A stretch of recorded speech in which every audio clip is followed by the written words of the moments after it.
Please hit the follow, share, and subscribe buttons. That really helps Right Field Politics grow. Greg, let me start with you. Unlawyerly that I am, I really don't understand. This is an argument about jury instructions, as I've tried to read through this in several publications. And Judge Cannon down in Florida has offered different options, and Jack Smith is violently against them. Can you walk us through? And then we've got the great Alan Dershowitz here to comment as well. Well, Larry, Jack Smith is notorious for thuggish tactics. He has railroaded defendants only to be chastised in reverse. And now he's pulling the same shameful intimidation tactics with Judge Cannon. He demanded that she accept his version of proposed jury instructions, excluding Trump's main defense, the Presidential Records Act. And he went so far as to threaten to have her kicked off the case if she didn't capitulate.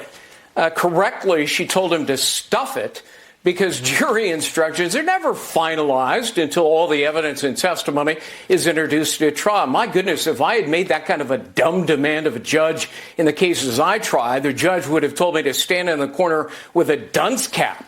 Because a judge can't possibly know how to instruct a jury until all the evidence is presented. I think Cannon has been tolerant of Smith's contemptuous, abusive attitude, whereas other judges would have held him in contempt for his insubordinate arrogance.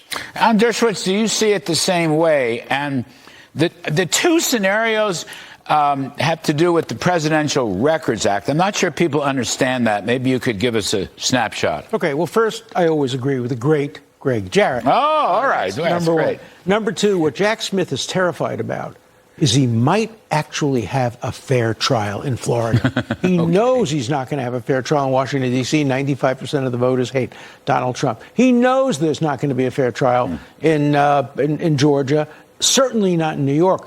And he's terrified that this judge in a fair county in Florida might actually give Donald Trump his rights to a fair trial. So he's doing everything to provoke the judge, possibly make a motion to recuse. And Greg is, of course, right. Instructions have to wait to hear what the evidence is.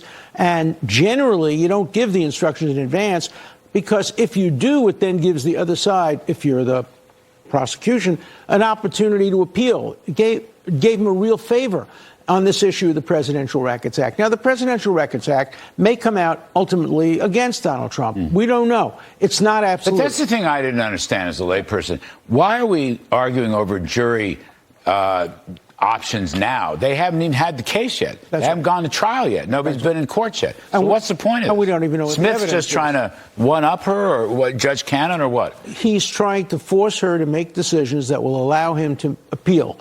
He would like an appeal as soon as possible because he doesn't want to delay the trial. Remember, too, the Trump people are being accused of trying to delay the trial. That's nonsense. It's the prosecution that's trying to rush the trial. Jack Smith said the people of the United States are entitled to a guilty verdict before they decide who to vote for. That's almost an admission. He actually said that, by the way. That's actually an admission of election interference.